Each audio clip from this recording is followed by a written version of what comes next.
Bienvenidos al podcast Créete el Cuento con Gabriel Furman. En cada episodio exploraremos herramientas prácticas e historias de la vida real que te ayudarán a gestionar el miedo, accionar y conseguir resultados que antes parecían imposibles. Bienvenidos a un nuevo episodio de este podcast Créete el Cuento, igual que mi libro justamente, donde mi objetivo es poder entregarte herramientas prácticas, sencillas y accionables para gestionar el miedo, accionar y lograr resultados sorprendentes. Mucha gente me ha preguntado de qué se trata tu libro, Gabriel, y bueno, se trata justamente de eso. Yo propongo una metodología donde hablo de cómo el poder de la acción imperfecta es, a mi juicio, desde mi experiencia, la mejor forma de gestionar el miedo a qué pasa si fallo, qué dirán los otros, cómo lidiar con el miedo a la incertidumbre y el no atreverme a hablar, por ejemplo, con otros. Les recomiendo revisar El poder de la acción imperfecta. Está desarrollado obviamente en mi libro. Y si quieres saber más, me puedes escribir vía LinkedIn principalmente. ¿Qué pasa con el miedo y el cinismo? ¿Cómo haces para lidiar cuando tu diálogo interior lo que te hace es que te quita presencia y te impide accionar? ¿Cómo lidiamos con el miedo a la incertidumbre acerca del futuro? ¿Cómo podemos conectar con nuestro líder interior para lanzarnos al hacer y desde ahí generar resultados que beneficien al sistema? Justamente para hablar de eso, en este episodio tengo a Laura Pastorini para ver la perspectiva también de la teoría U, acerca de cómo lidiar con el miedo y el cinismo. Así que, Laura, bienvenida a este espacio. Muchísimas gracias, Gabriel. La verdad que es un placer estar aquí y súper contenta de poder reflexionar contigo. Muchas veces entramos en este automatismo y siempre estos espacios donde reflexionamos sobre nuestras propias prácticas, sobre nuestras propias convicciones, siempre son espacios no solo de dar, sino de recibir mucha posibilidad y mucha oportunidad de transformación. Así que gracias. Gracias a ti por hacerte un tiempo en tu agenda. Venimos conversando hace tiempo ya para poder concretar esto, así que muchas gracias por el tiempo y la generosidad. Brevemente, para la gente que no te conoce, tú hoy profesionalmente, ¿en qué estás enfocada? Bueno, hoy profesionalmente estoy enfocada sobre todo en generar procesos bastante amplios de lo que nosotros llamamos transformación ecosistémica. Quiere decir transformación personal, organizacional, de equipos, de grupos, de colectivos, pero que tengan un impacto en lo social e incluso más allá de nuestra humanidad, en nuestro entorno, en el ambiente. Y esto lo hago a través del Presencing Institute, del que soy parte, liderando la parte de desarrollo y aprendizaje para Latinoamérica, pero también para todas las iniciativas de este trabajo en el mundo hispanohablante. Ahí somos un equipo maravilloso de un montón de personas, que seguro varios aquí nos están escuchando y mirando. Sí. De teoría en español, que ahora lo lleva adelante Dayani Centeno desde Puerto Rico. Y la idea es, lo que nosotros hacemos es como ofrecer programas, ofrecer también plataformas de aprendizaje online, MOOC, algunos de estos realmente multitudinarios, programas y cursos, pero también con la intención de hacer activaciones allí donde trabajamos. Entonces, por ejemplo, ahora hicimos un programa en Latinoamérica, empezando lo que nosotros llamamos la U School for Transformation. Este es un trabajo basado en la teoría U del MIT, pues se llama U School. Entonces, sí ofrecemos un programa, pero también aprovechamos para hacer una activación local, invitando a todas las personas, a todos los sectores, dando nuestras herramientas, poniéndolas al servicio para tener reflexiones desde lugares diferentes, diálogos multiactor, para impactar en acciones como es tu motivación también. Gracias por compartir esa breve introducción. Y también quiero invitar a la gente que nos está escuchando y que está presente durante este live, como ya lo están haciendo, a dejarnos sus comentarios, sus saludos, preguntas. Aprovechen este espacio acá con Laura es una oportunidad única para aprender con gente que tiene mucha experiencia en temas de cómo gestionar el miedo y la transformación personal y organizacional. Por lo tanto, si estás escuchando esto y escuchaste mis palabras, deja un mensaje, manda un saludo, deja tu opinión, deja tu pregunta. La gracia es que esto sea interactivo y co-creado entre Laura, yo y también toda la gente que nos está escuchando. Laura, antes de entrar directamente al tema del cinismo y el miedo, que es algo que me interesa muchísimo, brevemente, ¿qué es la teoría U? Bueno, la teoría U es como un marco conceptual, pero también un marco metodológico, o sea, un marco para procesos que nace en el Tecnológico de Massachusetts, en el MIT, de la mano de Otto Scharmer, también con la influencia de Peter Senge. Y la propuesta es un marco que se puede, un marco de procesos, como vieron cuando nosotros tenemos un marco de procesos que dice paso 1, paso 2, paso 3, paso 4, podemos también identificarlo como un marco de procesos que tiene detrás un marco conceptual muy fuerte, muy revolucionario, que tiene una mirada sistémica y ecosistémica y que tiene unas metodologías propias para hacer este recorrido de la U. Se llama U porque propone un recorrido que no es lineal, no va de problema a solución, de conocimiento, de información a acción, sino que propone algunos otros pasos para actuar desde un lugar interior diferente. Y para eso también tiene, además de lo conceptual y el proceso, algunas metodologías propias que son muy peculiares, donde se integra otras formas de inteligencia, digo yo. Se integra la inteligencia de las manos, en el hacer, se integra la inteligencia del corazón, en el intercambio, ¿no? en lo que a veces antes se llamaba habilidades blandas, ahora también se llaman habilidades esenciales. La inteligencia colectiva, del hacer juntos, de la colaboración. Entonces, son como otras formas de inteligencia, integra el arte social. Tenemos muchas metodologías y herramientas que vienen del arte. Y entonces es como esta cantidad de ingredientes en una receta muy propia que lo que busca en el fondo de todo es impactar en las brechas sociales que vivimos en nuestro momento, las brechas ecológicas y las brechas, bueno, ya no necesitamos decir en la situación que tenemos con el cambio climático y el planeta, ¿no? Y también las brechas que llamamos espirituales o personales o más internas del bienestar, que están profundamente ligadas, ¿no? A todo lo demás. ¿De qué me sirve a mí sanar y estar bien si el mundo a mi alrededor se cae a pedazos, ¿no? Entonces, es como integrar transversalmente todas las dimensiones de nuestro ser. Qué interesante. Yo hace poco terminé de leer el libro Presence, donde Exacto. justamente Otto Scharmer... ¿Cómo? Ahí nació Claro, todo. donde Otto Scharmer habla justamente de las conversaciones que tenía con su equipo y me dejó completamente cautivado las experiencias personales que comparten ahí y también esta mirada de cómo hoy la transformación ya es mucho más que resultados diferentes. Hoy lo que se busca es lidiar también con una crisis de sentido espiritual también que tiene que ver con lidiar con el ego y pasar del ego a una perspectiva sistémica. Exacto. Y nosotros decimos que para impactar en resultados, ¿sí? Estos resultados no llegan como por azar, ¿no? Los resultados son producto de unas ciertas estructuras, de unas formas de relacionarnos, de organizarnos, de ciertas formas de organización en las instituciones, también en las empresas, en las organizaciones, por ejemplo, cuando trabajamos en un equipo, pero también formas de organizarnos a nivel macro, ¿no? Las leyes del mercado, las estructuras institucionales, las políticas públicas, las leyes, las formas de relacionarnos en cómo nos vinculamos en nuestra familia, en nuestro trabajo. O sea, todo eso forma parte de estructuras que generan esos resultados, pero trabajar en el nivel de las estructuras es totalmente insuficiente. Tenemos que ir abajo porque esas estructuras vienen de un modo de pensamiento.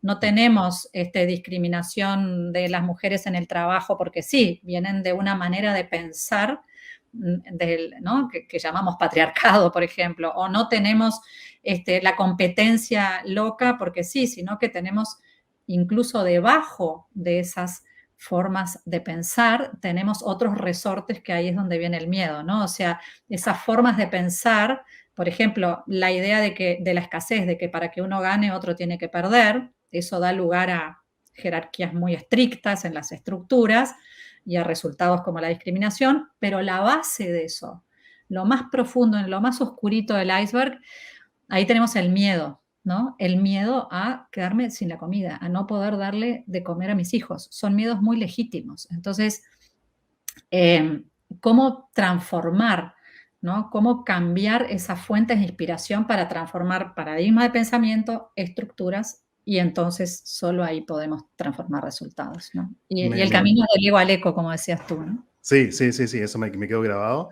y me emociona mucho que haya una teoría consistente, estructurada, que permita lidiar también con la dimensión más profunda de cómo el ser humano interpreta y observa el mundo. Sé que en la teoría U se habla de muchos episodios o puntos en este viaje de aprendizaje. Y un punto en el que me quiero concentrar contigo es el tema de las voces. ¿Qué son las voces? Bueno, las voces, nosotros decimos que en este camino que propone la U, nos vamos a encontrar obstáculos. Ojalá fuera un camino llano, fácil, este camino del ego al eco, ¿no? Pero nos vamos a encontrar obstáculos. Entonces, Arawana Hayashi, que es quien desarrolla uno de los pilares del arte social, el teatro de presencia social, dentro del equipo de Teoría U, en el Presencing Institute, son muchas palabras, pero por si alguien lo quiere googlear, yo las digo. El Presencing Institute es el instituto donde todo esto se desarrolla, junto con el MIT. Entonces, Arawana Hayashi dice, nosotros tenemos algunos obstáculos que pueden ser como fuerzas, ¿no? Nosotros queremos hacer un proyecto, queremos dar el gran paso, queremos hacer que nuestro trabajo de equipo fluya este año y tenemos que alcanzar estos resultados. Ahora, encontramos fuerzas externas, situaciones, ¿no? Que pueden pasar, una crisis financiera, un problema estructural, no sé, cantidad de problemas externos que nosotros conocemos, incluso puede ser, no sé, un cambio estructural en la organización, pero tenemos también fuerzas internas que no nos dejan movernos, ¿no? Y esas quizás son las más difíciles de mover, aunque parezcan las más fáciles porque son las que están a nuestro alcance. Yo estoy a mi alcance de mí, quizás no una estructura ni una ley, pero son fuerzas muy arraigadas que tenemos adentro, que tienen como raíces muy inconscientes, muy atávicas, muy primales, y que son difíciles de mover. Y estas nosotros las resumimos como en las voces, llamamos las voces que nos vamos a encontrar en este viaje, que son la voz del juicio, que corresponde con más lo que tiene que ver con lo mental, ¿no? Mente cerrada, decimos nosotros. La voz del cinismo, que tiene que ver con el corazón cerrado, ¿sí? Y la voz del miedo, que tiene que ver con la voluntad cerrada, con ¿no? Este miedo que nos impide el paso, el caminar, ¿sí? Que nos frena en seco, ¿sí? Que es el más primal de todos. Entonces, la idea es encontrar las raíces. ¿Por qué juzgamos? ¿Por qué cerramos nuestra cabeza con el juicio? ¿Por qué cerramos el corazón? ¿Y por qué sentimos miedo y cómo podemos transformar ese miedo? Entonces, nosotros decimos que el juicio tiene mucho que ver con la identidad, ¿no? O sea, nosotros nos podemos imaginar que el juicio es lo que a mí me genera. Si yo tengo claro lo que no soy, es mucho más fácil definirme como soy. Ustedes vieron que los adolescentes en esa edad tremenda, donde quién soy, para dónde voy, ¿no? ¿Qué hacen? Generan identidad con el zapato, con la campera, ¿no? Con la música que escucho. Entonces, es una necesidad enorme de definirme, y entonces soy muy crítico también. Qué ridículo eso que traes, mamá, ¿no? Esa música que escuchás, ¿no? Hay algo ahí de la barrera que a mí me ayuda a ganar identidad. ¿A qué palanca oculta sirve la identidad? Sirve a la palanca oculta de la pertenencia, ¿no? Y yo soy consteladora también, a veces me olvido de decirlo, y me encanta la mirada de Bert Hellinger, y él decía, así como por ejemplo Freud dice, la pulsión más fuerte que tenemos es la sexual, ¿no? Que rige nuestra psique. Hellinger decía, no, nuestra pulsión más fuerte no es individual, es colectiva, y es la necesidad de pertenencia, ¿no? El viejo Aristóteles decía, somos bichos gregarios somos Sí. animales políticos, gregarios, son políticos. Y entonces, cómo la necesidad de pertenencia es tan fuerte y tan ciega, porque yo solo como ser humano en la selva, en el desierto, no sobrevivo. Entonces necesito pertenecer para sobrevivir. Esto está en los resortes más profundos de nuestro ser animal, te diría.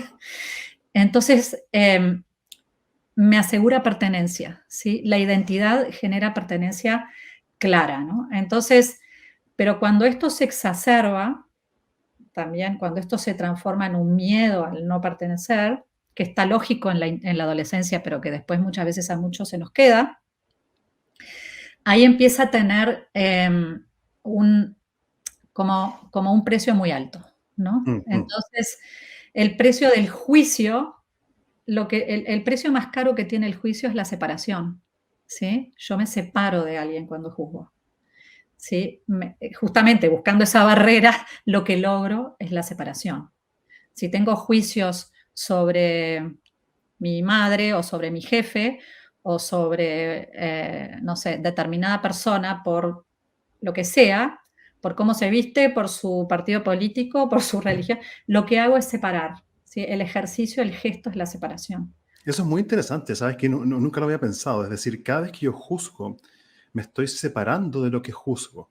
Y la forma en que yo lo entiendo, Laura, es porque me he identificado con una forma de pensar y estoy yo y está el otro afuera que está siendo juzgado por mi mente. Entonces, cada vez que juzgo, no solamente estoy emitiendo un juicio, por supuesto, sino que a la vez estoy generando distancia con el otro. Eso me parece genial. Así lo entiendo yo. Exacto, exacto. Que en una época de la historia de la humanidad era muy Claro, importante, ¿sí? claro.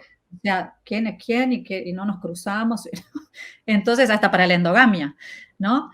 Pero tú dijiste algo muy interesante y es que nosotros como que Otto Scharmer llama esto, él dice, cuando nosotros quedamos anclados en nuestra propia piel, quedamos prisioneros de esta piel que construimos, esta piel ¿no? Que cuando la ampliamos es piel social también, los grupos, lo que se da es la discriminación, la separación es la discriminación, la versión social de esto es la discriminación, ellos y nosotros, las arquitecturas de nosotros y ellos, las de la separación. Otto habla de arquitecturas de la separación. Entonces, cuando nos pasa esto, yo quedo encerrada en mi propia piel, y entonces cuando hay alguien que tiene una opinión diferente, si yo estoy muy encerrada en mi propia piel, ni me entra, porque el mundo es como yo digo y punto. Entonces, cualquier cosa me resbala. Y esto ni lo escucho porque esto viene de andar a saber de dónde, ¿no? Ahora,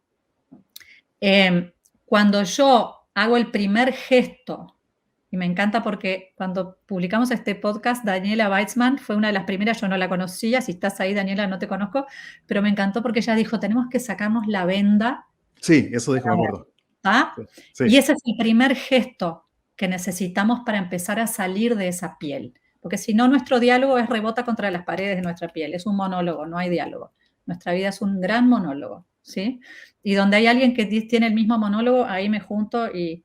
No, pero, entonces, cuando puedo abrir una ventanita y ver que hay otras personas que tienen otras maneras de ver el mundo, ese momento es de abrir. Lo que me pasa muchas veces es que sí, te escucho, sé que tu opinión es tan válida como la mía, pero la mía es mejor, obviamente. Entiendo, claro, ¿Sí? claro, entiendo. Y quería detenerme ahí porque creo que has dicho un punto que es interesante, que es el tema del miedo, que el miedo está asociado con la identidad. Y yo, antes de indagar un poco más ahí contigo, quería de hecho preguntarle a la gente que nos está escuchando, ¿cuál crees tú es el origen del miedo? Déjanos tus comentarios acá. No hay respuestas buenas o malas. Esto es sin nota. Laura no está poniendo ningún tipo de calificación. Queremos escuchar y leerte. ¿Cuál crees tú que es el origen del miedo que muchas veces nos paraliza? Déjanos tus opiniones ahí en los comentarios. ¿Sí, querías decir algo, Laura? No, me encantó eso, porque ese el origen, digo, nosotros podemos tener hipótesis, podemos probar, pero Claro. es algo que es muy, aparte es muy personal, ¿no? Tiene que ver Sí. mucho con la propia historia, ¿no? Entonces es Sí. muy interesante. Pero ¿cómo se relaciona esto con lo que estábamos hablando de estas opiniones? Otto dice, cuando estamos encerrados en nuestra propia piel, el problema es que cuando viene otra persona lo que me siento es amenazada, ¿no? Entonces me defiendo. El miedo tiene la función de defenderme también, ¿no? Es de lo que venga de afuera. Si yo abro la barrera, pero tengo que protegerme, ¿no? Entonces muchas veces una forma de protegerme, él dice, no tengo una opinión, sino que soy una opinión. Es como si fuera, no es una camiseta que me puse, sino los huesos míos son la opinión. Y entonces ahí viene ese aferrarse a la identidad. Y entonces la mirada distinta, el otro es percibido como una amenaza ontológica para mi ser, para mi persona. Son resortes muy primales, ¿no? Entonces, ¿qué hacemos para salir de este modo defensivo, ¿no? ¿Cómo podemos movernos de ese modo defensivo? Entonces, Y antes de salir, perdona que interrumpa, pero creo que hay un punto muy, muy interesante y para que la gente pueda conectar también. ¿Cuáles son algunos ejemplos que te ha pasado en tu vida o que has escuchado que son estas voces del juicio que generan miedo? ¿Cuáles son algunos ejemplos que la gente podría decir, ah, sí, eso me ha pasado o eso a mí no me pasa? O, ejemplos prácticos. Mira, te voy a poner un ejemplo. Eso. Llego hoy acá. Sí. Llego hoy acá. Soy un desastre con la tecnología. Ustedes no saben, es un milagro que yo esté acá, sentada, que esto funcione, que yo tenga internet, que no salten todas las llamadas, ¿no? O sea, esto ha sido un verdadero milagro. Entonces yo entro acá y ya tengo miedo de que esto me va a salir mal, de que no, no voy a poder estar, tengo una iluminación espantosa, puse la planta ahí, pero no sé si quedará bien, nadie la ve, mira dónde quedó la planta. Bueno, entonces, sí, acá los del podcast no están viendo, pero bueno, tengo una planta y allá. Después digo, ¿para qué tanta cosa si esto solo se va a escuchar? Pero bueno, entonces tengo miedo, es natural. ¿Por qué? Porque el miedo lo que busca es protegerme. Ahora después vamos a ir para ahí, pero sigo con el ejemplo. Es natural que tenga miedo, es imposible no tener miedo. Y si no tenemos miedo, somos temerarios y nos pasan cosas tremendas, ¿sí? Cruzamos la calle sin mirar, ¿no? Entonces, el miedo está ahí para protegerme, ¿sí? Y digo, bueno, ¿qué hago? Bueno, me di cuenta de una cosa. No puedo luchar contra ese miedo que tengo, ¿no? Entonces, ¿en qué lugar lo pongo? La clave no es cómo, sino en qué lugar lo pongo. Lo pongo acá adelante y entonces no voy a poder verlos a ustedes porque voy a estar todo el tiempo con este miedo, o lo pongo a un costadito para así cuidar que no tenga unas alarmas que arruinen el podcast y no sé qué. Pero además lo puedo usar para un punto que quiero demostrar hoy, y es que si yo me muestro vulnerable, si yo soy imperfecta, si tengo cosas para, ¿no? Me acerco a ustedes, porque quizás ustedes vienen acá pensando que yo soy una persona genial, que tengo respuestas para todo, y en realidad no, estoy mucho más cerca de ustedes, genero confianza, rompo la barrera del miedo. A ustedes les doy un poquito más de confianza en ustedes mismos cuando yo me muestro vulnerable, por ejemplo, ¿tá? Otro miedo que puedo tener, que este no lo tengo yo, pero sé que las personas lo pueden tener, mucho que se trabaja en esto, es el miedo al pánico escénico, que yo me voy a poner delante de las personas. Y lo que yo hago siempre es imaginarme, porque acá no los veo, y no sé si es por la tecnología que no los veo, pero no los veo, los imagino del otro lado. Entonces, los imagino escuchando este podcast, los imagino del otro lado y pienso, estas personas no quieren que a mí me vaya mal. ¿Cómo podrían estas personas estar deseando que a mí me vaya mal? ¿Por qué tendrían esa maldad? ¿No? Entonces, confío ciegamente en que todas las personas tienen una bondad inherente por ser humanos. Esto viene del Shambhala, de Arawana Hayashi, del Basic Goodness se llama. Confío plenamente en que ustedes están como haciendo fuerza para que esto me salga bien. ¿Sí? Y ahí no me puede ir mal, nunca. No hay manera de que yo pueda hacer mal esto. Me equivoco 40 veces y va a estar maravilloso. Gracias por contar esos ejemplos personales y creo que conectan también con, en este último ejemplo, sobre todo de cómo mi proyección mental, de cómo yo puedo elegir cómo me imagino a los otros, en el caso del miedo, por ejemplo, a hablar en público, que de hecho es algo que nosotros trabajamos. O sea, yo tengo un programa que se llama una mentoría, Pierde el miedo a hablar en público, Y el enfoque justamente que yo uso ahí, usa esta parte de como imaginarme de que sí, hay un otro lado bueno. Sin embargo, el enfoque que yo le doy para cómo superar el miedo a hablar en público es a través de la acción imperfecta. Es decir, que salto al hacer. Hay una forma de explorar, explorar haciendo más que pensando. Es decir, yo defino un objetivo, ¿ok? Pero no me quedo mucho rato ahí. Y hay algo muy poderoso, Laura, en el lanzarse al hacer imperfecto y explorar la incertidumbre a través del hacer, que ha tenido resultados sorprendentes. Exacto. Nosotros estábamos hablando antes de entrar a este podcast hoy, que tenemos muchas similitudes, ¿no? Sí. Entonces, hay algo de ese hacer y del hacer imperfecto. Primero, que sabiendo que teniendo la confianza, muchas veces nosotros nos planteamos qué es lo que yo quiero de este podcast, qué es lo que yo quiero del futuro, qué es lo que yo quiero que sea esta realidad. Y si nosotros invertimos esa pregunta y decimos, ¿qué es lo que el futuro quiere de mí? ¿Qué es lo que este podcast quiere de mí? Saco el foco de mí misma, de la autorreferencia, porque el miedo muchas veces tiene mucho de ego. ¿Seré lo suficientemente buena? No importa. Si estás acá y si a mí Gabriel me eligió, ¿cómo puedo dudar de Gabriel? ¿No? Si el destino me puso acá, si una organización me puso... No es todo el síndrome del impostor, Sí. que creo que también se centra mucho en el uno mismo, ¿no? Yo pierdo ese miedo cuando confío en mi jefe, cuando confío en el otro, cuando confío en el sistema, cuando confío en el destino, cuando confío en que el futuro me quiere acá, me tiene acá, ¿no? Entonces yo soy un canal por el cual pasan las cosas. Y dentro Creo que del es muy Shambhala, poderosa esa pregunta. ¿Qué quiere el futuro de mí? Me emocionó al escucharla y también la vuelvo a repetir para destacarle a la gente que nos está escuchando que la puede usar. Es decir, en vez de preguntarte, o además de preguntarte qué quieres conseguir en tu vida laboral, en tu trabajo, pregúntate qué es lo que el futuro quiere de ti. Creo que está genial porque es una pregunta que me absorbe desde una dimensión temporal que aún no existe y es muy abierta. Exacto. Sí, yo quería compartirte un poco, Laura, lo que la gente está comentando acá. Fíjate que Dale, la me gente encanta. está muy participativa y lanzándose al hacer, ¿viste? El poder de la acción imperfecta me encanta. Dice, por ejemplo, acá tenemos a Vladimir Huber. Dice, excelente que Laura esté contigo, Gabriel. Ella es muy sabia, he tomado cursos con ella. Dice Francisco Monsalve, dice, hola a todos, gracias por crear este espacio. También tenemos a Claudia Vanessa, dice saludos desde La Rioja, Argentina. También tenemos tenemos acá. Cuando pregunté acerca del miedo, mira, ¿cuál es el origen del miedo? Entonces aquí Ariana Sanders dice miedo igual inseguridad al fracaso. Claro. Y Ariana trae una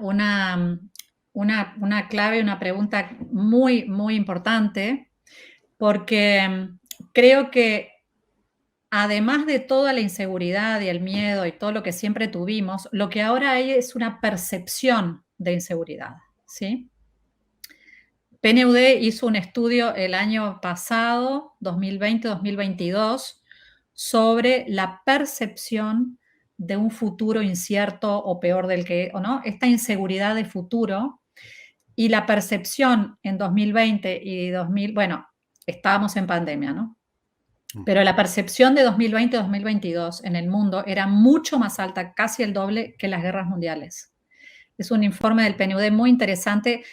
Digo porque vivimos en mundos perceptivos y entonces esta percepción de inseguridad. Entonces, creo que varias cosas hay con esto que trae Ariana. Por un lado, este miedo al fracaso toca lo que tú trabajas en tu libro fuertemente, y es que el aprender haciendo implica fracasar. O sea, el lema de la innovación es errar pronto para aprender rápido, ¿no? O sea, no hay manera de fracasar. Si nosotros vemos cada tropezón como un aprendizaje, no hay manera de fracasar. Y acá del otro lado habrá muchos que dirían, bueno, pues ya tengo tantos años, me gustaría dejar de tropezar y aprender un poco más rápido. Pero Lo que pasa es que justamente esto del cerrarnos tiene mucho que ver con experiencias que tuvimos o experiencias que nos relataron, que tuvieron otros, ¿sí? Entonces, ¿cómo romper este círculo, ¿no? De Sí, tengo miedo, este círculo del miedo al miedo, al miedo, al miedo, al miedo, que también es, sí, en la clínica, por ejemplo, es la base de los ataques de pánico. O sea, el problema no es el miedo, sino es el miedo al miedo. Entonces, creo que en este momento de gran incertidumbre, de gran inseguridad, ¿no? Donde todas nuestras certezas se caen a pedazos, hay un autor que se llama Bauman, que dice que la modernidad líquida lo que se ha perdido son los enlaces, ¿no? Entre el sólido y el líquido lo que se perdieron son los enlaces, los lazos que nos unen. Entonces, el vínculo, lo colectivo, ¿no? Lo no individualista, es como un camino importante hacia ahí, pero creo que sobre todo lo que nos pasa es que más allá de herramientas, de instrumentos, lo que tenemos que cultivar es el instrumento que somos, ¿sí? Es como el navegante que se quedó sin brújula, sin compás, se le nubló el cielo, ¿y qué hace? Tiene que apelar a su intuición de buen navegante, tiene que sacar sus, ¿no? Cultivarnos como el instrumento que somos. Entonces, es lo que nosotros llamamos la condición interior desde la cual operamos. Entonces, tenemos que empezar a curar el juicio, el cinismo, que es el corazón cerrado, ¿no? Y el miedo con nosotros mismos. sí. Tener compasión, tener curiosidad, tener respeto por nosotros mismos y tomar la conciencia necesaria de cuál es el lugar donde operamos en los sistemas en los que nos movemos. Entonces, Sí, y justo quería profundizar en eso un poquito más. Y sí, no dejar antes de mostrarte lo que la gente también está escribiendo. Acá, por ejemplo, tenemos a Carolina da Rosa, que nos ayudó tanto a coordinar esto. Gracias, Carolina, por todo el trabajo. Dice la necesidad de la autopreservación y de la conservación de lo que creo que soy. Me parece muy interesante porque pone el tema de la creencia, ¿cierto? Lo que soy, lo que creo que soy. exacto. Dice también Blanca Durán, creo que puede ser el trauma. Sí, sí. Mirna Muñoz dice miedo a la soledad, que también me parece muy, muy, muy interesante, ¿cierto? A quedarme solo, que creo que tiene que ver también con lo que tú decías, Laura, ¿no? Como esa necesidad de pertenencia o perder eso. Eso. Dice Antonio Iturra, dice, proviene de algo que queremos proteger, nuestra identidad, nuestra sobrevivencia, nuestra relación. Creo que está muy interesante. Y Claudia Parragués dice, el miedo aparece cuando se cree estar en peligro. Es una respuesta emocional que se activa frente a amenazas. Nos sentimos con el ritmo cardíaco acelerado, estamos ansiosos. Exacto. Y creo que sí. Exacto. Lo que está describiendo Claudia Andrea y lo que describían antes es que el miedo nosotros lo tenemos como una función esencial de supervivencia. Cuidado que no tengamos miedo, ¿sí? Yo trabajé en la clínica mucho tiempo, soy terapeuta sistémica también, vengo de la terapia familiar sistémica, de las constelaciones, y es muy común, ahora que estamos con el miedo y el pánico, muy común encontrar personas muy temerarias que se tiran en paracaídas, y que después tienen ataques de pánico. Porque el miedo es necesario, y si nosotros no tenemos miedo o somos temerarios, no tenemos miedo en una buena medida donde sí lo necesitamos, para cruzar la calle, para no andar a 200 kilómetros por hora, ¿sí? Lo vamos a tener por otros lugares, nosotros o alguien de nuestro sistema. Y esto es muy importante saberlo. Si en los equipos hay alguien muy temerario que nunca tiene miedo, hay otro en el equipo que va a tener que compensar eso porque el sistema no le gusta no tener miedo. El sistema se garantiza su supervivencia con el miedo, como bien dicen acá, ¿no? Entonces, queda rehén alguien de siempre ser el miedoso del equipo. ¿Qué necesitamos para que el miedoso del equipo no sea tan miedoso? Que el temerario del equipo sea un poquito más miedoso. Entonces, el miedoso puede ser un poquito más temerario para balancear esa balanza, ¿no? Entonces, y creo que cualquier miedo activa en última instancia nuestros miedos más profundos, que primero tienen que ver con vida y muerte, o sea, bienvenido el miedo, bienvenido el miedo.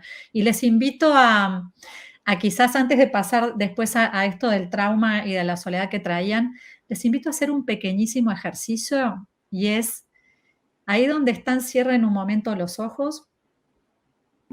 Imagínense que el miedo fuera alguien o algo, quizás lo imaginamos como una persona o como puede ser una figura o una mancha de color o lo que fuera. Y más allá de la forma que tenga, ¿dónde está situado ese miedo en relación a nosotros? ¿Está adelante?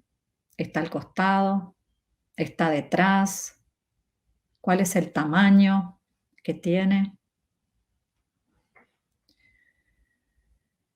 Y muchas veces cuando ese miedo está adelante, no nos deja caminar. Cuando ese miedo está demasiado grande, no nos deja fluir. ¿En qué lugar tengo el miedo? Quizás si lo tengo atrás lo puedo sentir como un respaldo, si lo tengo al costado lo puedo sentir como un compañero de camino. Trato de ver dónde es más fácil caminar, dónde tengo que ubicar mi miedo para que sea más fácil caminar, sin tratar de que desaparezca. Porque si desaparece, estamos en peligro. Y tratemos de ubicarlo en un buen lugar. Y que idealmente no sea enfrente, tapándome mi horizonte. Y también para aquellos que lo sientan, le podemos agradecer al miedo. Decir, gracias por cuidarme día y noche. A veces un poquito exagerado, a veces un poquito fuera de lugar, pero a ver si nos animamos a ese gracias. Porque si no estuviera ahí, quizás seríamos demasiado imprudentes. Y despacito podemos volver acá. Gracias. Creo que me sirvió porque primero me conecté con mi cuerpo y me imaginé el miedo también. Yo sentí el miedo acá en la garganta y también un poco en los hombros. Así que gracias por esa experiencia. Si seguimos el modelo de la U y antes de hacer un ejercicio final, que tenemos una sorpresa ahí preparada con Laura para ustedes, y le pregunto también a la gente que nos está escuchando, entonces, una vez que empezamos a identificar el miedo, ¿cuál crees tú? Le pregunto a la gente que nos está escuchando, ¿cuál crees tú que es un paso para empezar a gestionar ese miedo y atrevernos a través del coraje a accionar? ¿Cuál crees tú? Déjame tus comentarios ahí en el chat para poder traerlos acá a la mesa. Laura, entonces, ¿cuál es el paso que propone la teoría U para empezar a salir entonces de ahí? Bueno, el primer paso, como decíamos, es ver, ¿no? Ver el ver. Después nosotros decimos que esto tiene que ver con la, de alguna manera, con la curiosidad, ¿no? El confiar, o sea, el antídoto del miedo es la confianza, pero tiene que ver también con esta otra forma que toma el miedo, que es el cinismo, que tiene mucho que ver con los vínculos, ¿sí? El juicio también. Y es que nosotros cerramos nuestro corazón porque están por trauma, como decían ahí. Cerramos el corazón porque un corazón cerrado es un corazón herido, un corazón espinado, defensivo, que pone los pinchos, es un corazón lastimado, un corazón roto, ¿sí? Entonces, el miedo es una forma de defensa. El primer movimiento yo creo que es este que hicimos en el ejercicio, que es, ¿dónde está mi miedo? El primero, reconocer que no quiero ir contra el miedo, abrazar el miedo. Acabo de tener estaba en California facilitando un encuentro para 100 y algo de líderes que trabajan con lo espiritual como fuente de su trabajo social, con el cambio climático, con la equidad, con temas así. Entonces, ¿cómo trabajar todos juntos? Hicimos un mapeo 3D, que es una herramienta que usamos en la teoría U, con la inteligencia de las manos, donde construimos como una maqueta del sistema como es y cómo idealmente nos gustaría que eso se transformara a partir de la situación que ya es. Y la palanca de cambio para ese grupo que trabajaba en temas de migración específicamente, es muy interesante la dinámica de la migración, para el miedo. La palanca de cambio era poner al miedo en el centro, no librarse del miedo, sino poner al miedo en el centro y en este caso migrantes y comunidades de acogida, mirar todos juntos el miedo. Entonces el prototipo, que es la acción que salió de ahí, fue generar espacios de confianza donde se junten migrantes y comunidad de acogidas y trabajen sobre el miedo. ¿A qué tienen miedo? ¿No? Y entonces uno, lo que pasa ahí es que el segundo tema es el corazón. Lo que nos aleja del miedo es abrir el corazón, ¿sí? Esto que yo les decía hoy, si yo confío en la otra persona, si yo confío en esta bondad inherente, puedo abrir mi corazón. O sea, tengo que tener curiosidad primero para la otra persona y después compasión, ¿sí? Entonces, esto que yo les decía, si yo me muestro vulnerable, empiezo por casa, solo podemos empezar por casa, no puedo cambiar a la otra persona. Si yo me muestro vulnerable, te doy a ti la chance de mostrarte vulnerable. Si yo confío ciegamente en tu bondad, no, no puedo tener miedo, ¿no? Entonces, un ejercicio que yo muchas veces hago para esto, porque el miedo es a, no sé, yo qué sé, quedar, decimos, quedar en ridículo, ¿no? Perder, ¿no? Quedar Sí, ese es muy fracasado. común, el miedo al ridículo, el miedo a no saber qué contestar, por ejemplo, si me hacen una Exacto, pregunta, el miedo a exacto. fallar. Exacto, el miedo a fallar, pero hay alguien que te juzga. O sea, Sí, tenemos en el fondo un miedo al juicio del otro sobre nuestro accionar, ¿no? Entonces, si yo pienso que la otra persona no me va a querer, ¿sí? Que en algún fondo, aunque no lo haya conectado, esa persona tiene una bondad básica y ahí es donde yo voy. Entonces, abro mi corazón mostrando mi vulnerabilidad, ¿sí? Y en esta confianza en la bondad ciega de la otra persona. Pero lo que me ayuda a mí a poder confiar en esta otra persona, que siempre me respondió tremendamente, es preguntarme qué hay detrás. ¿Cuál es la raíz? Así como pregunto cuál es la raíz de mi miedo, cuál es la raíz de la otra persona. Entonces, hay una manera que nosotros a veces utilizamos que es, me pongo una conversación difícil, tengo una conversación difícil con un compañero de trabajo y este siempre viene con este tema y siempre tenemos la misma, cada vez que hablamos de esto, él se pone furioso, ¿no? Y yo me quedo en esta situación que no sé qué hablar y me paralizo de miedo. Entonces, me pongo en esta situación y pienso, ¿qué le habrá pasado a esta persona en su vida que se enoja tanto cuando hablamos de este tema? ¿Sí? ¿Y qué tendrá que ver esto con su historia, con su cultura, con el lugar donde nació? ¿Qué dolores hay ahí que hacen que esta persona y su familia y lo que le hizo vivir su familia o lo que pueda, le hacen estar tan enojado con este tema? ¿Cuál será su dolor? ¿Cuál será la espina en su corazón? ¿Sí? Eso es lo que a mí me permite ablandarme con la otra persona, ¿sí? mm, Y conmigo misma, ¿qué es lo que me mueve a mí esto? Si yo me pongo la mano en el corazón, ¿qué otros miedos toca de mi vida esto? ¿Qué oportunidad de aprendizaje tenemos la persona y yo en este vínculo conflictivo, ¿no? Como creo que decía eso un gran es, sí. constelador, ¿para qué es este problema una solución? ¿No? Este es como un nivel muy íntimo, si querés, del miedo, ¿está? Sí, creo que esas preguntas están muy, muy poderosas y me ayudan a abrirme a nuevas posibilidades de quizás como el otro, cada uno es un libro, entonces esto creo que es fundamental, es entender que cada persona es un libro y que hay miles de páginas que probablemente yo no conozco de ese libro. Entonces el solo Sí. hecho de ver a otro ser humano como un libro y sobre todo como un libro desconocido, pero que también me abra la posibilidad de que esas páginas puedan ser leídas por mí. Creo que abre Ujú. tremendos mundos para derribar juicios que podrían estar bloqueando. Así que me parece que es Sí. un ejercicio muy poderoso.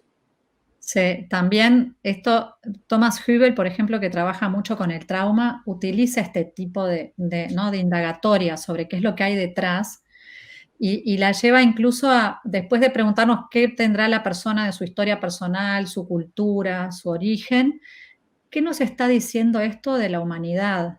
¿No? ¿Qué oportunidad de aprendizaje sobre los vínculos humanos tengo en este conflicto? O sea, es Mm, como siempre esta mirada sistémica que nosotros decimos, que tiene que ver con ver el bosque y no solo el árbol, es sí, decir, ¿cuál es el sentido de esto más grande? ¿No? ¿Cuál es la oportunidad de aprendizaje? Y si yo me siento parte de algo más grande, no es tan importante quién soy yo y mi ego, ¿no? Mi autoestima queda en un segundo plano, es lo mismo que decíamos hoy, ¿no? Y en Shambhala también hay Chogyam Trungpa Rinpoche, perdón, porque el nombre se dice así, es raro, pero es así, que es quien fundó el Shambhala y que en el Shambhala está basada el teatro de presencia social, que es una de nuestras herramientas.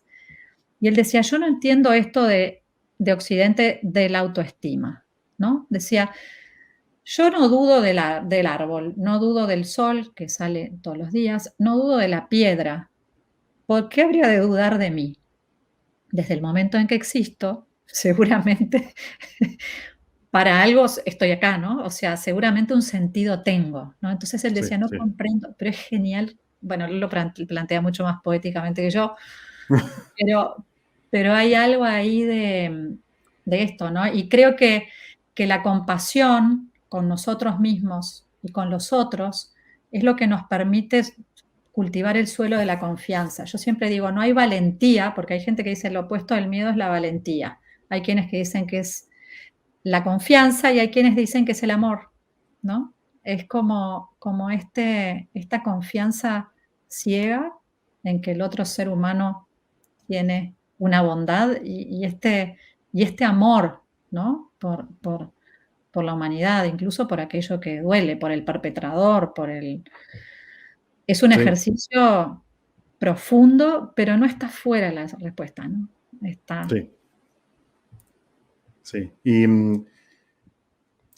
recuerdo que me comentaste justo antes de comenzar a grabar que hay un ejercicio sorpresa que tenías preparado para nosotros y sería muy interesante para mí y para también la audiencia que pueda quedar un registro de este ejercicio que vamos a hacer a continuación y así les queda disponible para el resto de sus vidas si quieren probarlo.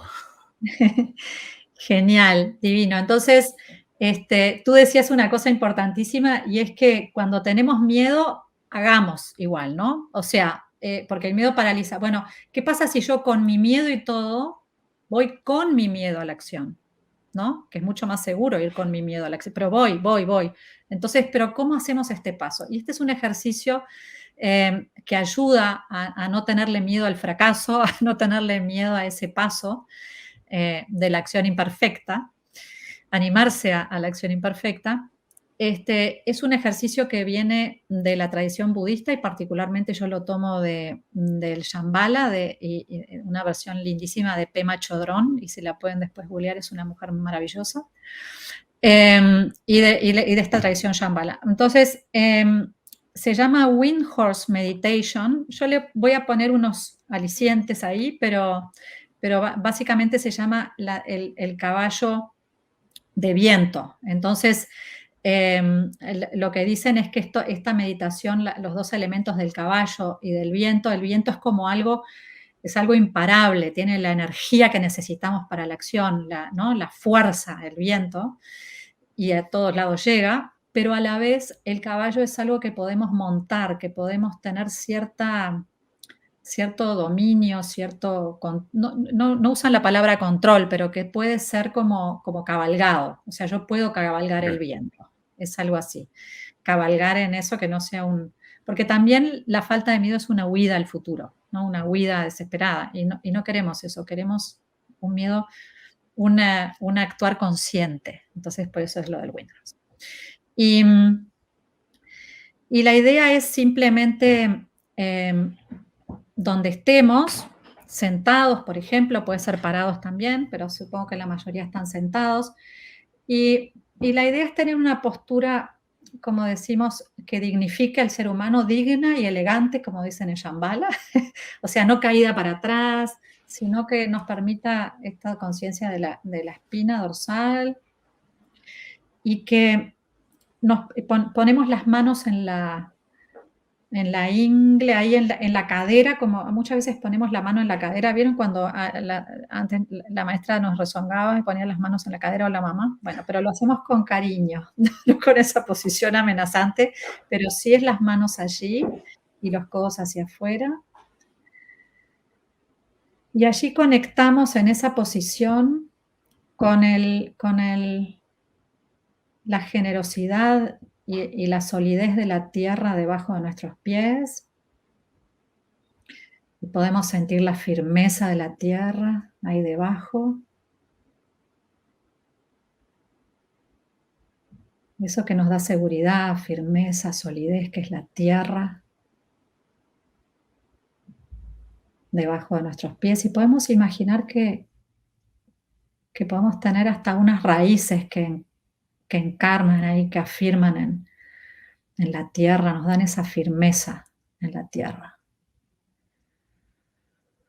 Esa sensación de firmeza, y recorremos desde ahí todo nuestro cuerpo, las piernas, el tronco, las manos en esta posición con los brazos, el cuello, la cabeza, y teniendo muy presente la parte posterior de nuestro cuerpo, una parte posterior sólida.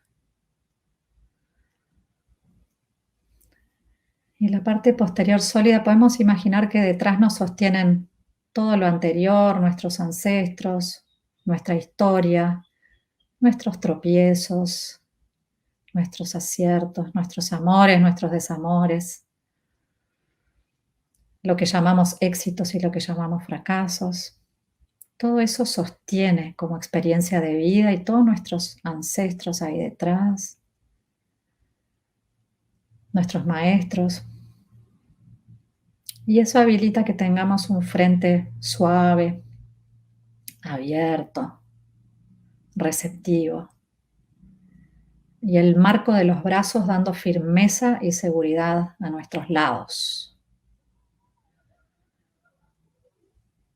Y tomamos conciencia de que este cuerpo une la tierra sólida con ese espacio abierto arriba de nuestra cabeza y a nuestro alrededor, las cualidades de lo etéreo, de la posibilidad de ser llenada, de ese vacío del espacio alrededor de mi cabeza como posibilidad, y mi humanidad uniendo ahí cielo y tierra, y también tierra y cielo, siendo encarnación ahí del cielo y de la posibilidad en la tierra, pero llevando también esa confianza y firmeza de la tierra a través de nuestro cuerpo hacia arriba, hacia la posibilidad abierta, incierta. Esa cualidad etérea del aire arriba de mi cabeza, del cielo. Y nos centramos en el centro ahí de nuestro cuerpo, en nuestro corazón.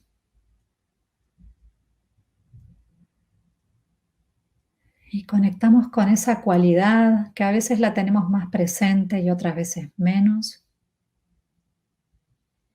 de nuestra capacidad de abrir ese corazón y de albergar a todos los seres del mundo. La enormidad, la inmensidad de mi corazón, la bondad inherente de mi corazón, irradiando mi capacidad de compasión, de integración, mi capacidad de amar lo que es tal como es. Y quizás hoy no la tengo del todo conectada a esa capacidad, pero igual confío en que está. Imagino mi corazón irradiando a los que quiero, a alguien que necesita en este momento, a la persona que tengo enfrente y que quizás no quiero tanto, las personas con las que tengo conflictos, las personas que me han hecho daño. Abro mi corazón, irradio y siento como ese corazón irradia más allá de mí, de esta habitación,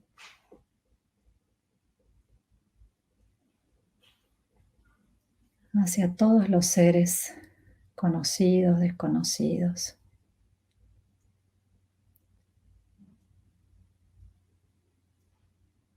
Desde ese punto en mi centro que es mi corazón. Y sin perder esta conexión del poder y la valentía de mi corazón, de este corazón valiente, abro despacito los ojos y me enfrento a lo que sea.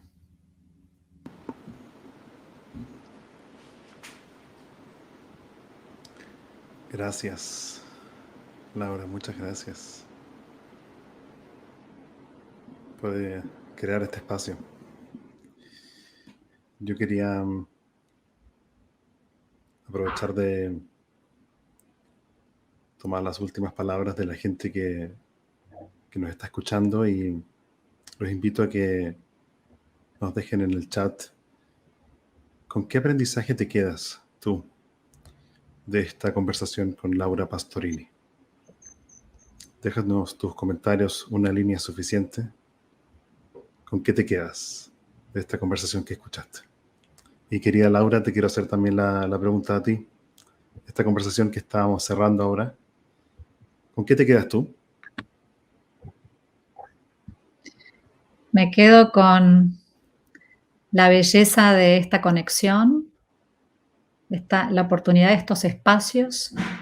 A veces decimos cómo crear las infraestructuras mínimas para generar confianza en la acción. Es una de las preguntas que nos hacemos y creo que tú generas estas infraestructuras mínimas con máximo impacto. Gracias. Y me quedo con el poder de la escucha, ¿no? De sentirse escuchada, esta audiencia maravillosa y la que está por venir, porque esto es un podcast que les queda. Creo que eso es como algo que refuerzo en mi corazón. Así la siento a todos en el corazón. Gracias. Muchas gracias. Gracias por eso. Y Laura, y si la gente quiere conectar contigo y saber más de tu trabajo, ¿cómo puede hacerlo? Bueno, yo voy a pasar el chivo de LinkedIn, estamos en LinkedIn, yo soy pésima con las redes, gracias Caro que me ayuda a atenderlas un poco, pero soy malísima con las redes, pero LinkedIn la manejo bastante. Tenemos la página web del Presencing Institute, que es, está lo buscan por Presencing Institute, presencing.org, o si no también pueden por U School for Transformation, pero es un poco más raro de escribir, así que Presencing es lo mejor. Y creo que son las mejores maneras de comunicarse con nosotros. Hay un maravilloso equipo trabajando en Latinoamérica, en idioma español. Tenemos un montón de actividades. Tenemos un programa empezando ahora que se llama ULab, que es un viaje personal por toda la U para la transformación personal, que empieza en septiembre, que es totalmente gratuito y que lo apoyamos en español para que sea accesible para todos. Así que les invito a explorar la U en sus cuerpos, en sus mentes, en sus corazones. Genial. Laura, te quiero agradecer por tu tiempo y tu generosidad nuevamente. Gracias por haber aceptado mi invitación y venir a conversar conmigo a este podcast. Gracias a ti. Gracias. Gracias a todos. Gracias. Chao. Gracias a todos por escuchar este nuevo live, Créete el Cuento. Los invito también a conectar conmigo vía LinkedIn. Me buscan por Gabriel Furman, tal cual. Y los invito a aprovechar justamente este programa que hemos creado, que se llama Pierde el miedo a hablar en público y cómo hacer presentaciones efectivas de una forma ágil, usando justamente el poder de la acción imperfecta. que es el que he desarrollado en mi libro Créete el Cuento. Entonces, estás interesado en disfrutar y ver el poder muy interesante que tiene del poder de la acción imperfecta de una forma sistémica, midiendo resultados, sistematizada. Les invito a conectar conmigo vía LinkedIn y también cualquier pregunta o comentario que tengas adicional para mí, para Laura, estamos acá para acompañarlos. Gracias por estar abiertos al aprendizaje y nos seguimos escuchando en estos lives y les invito también a seguir mi canal en YouTube. Si me buscan por Gabriel Furman, van a poder encontrar todas las grabaciones del podcast Créete el Cuento y también de mi podcast anterior, que hay 150 episodios ya grabados y disponibles para ti. Gracias y nos vemos entonces en la próxima oportunidad.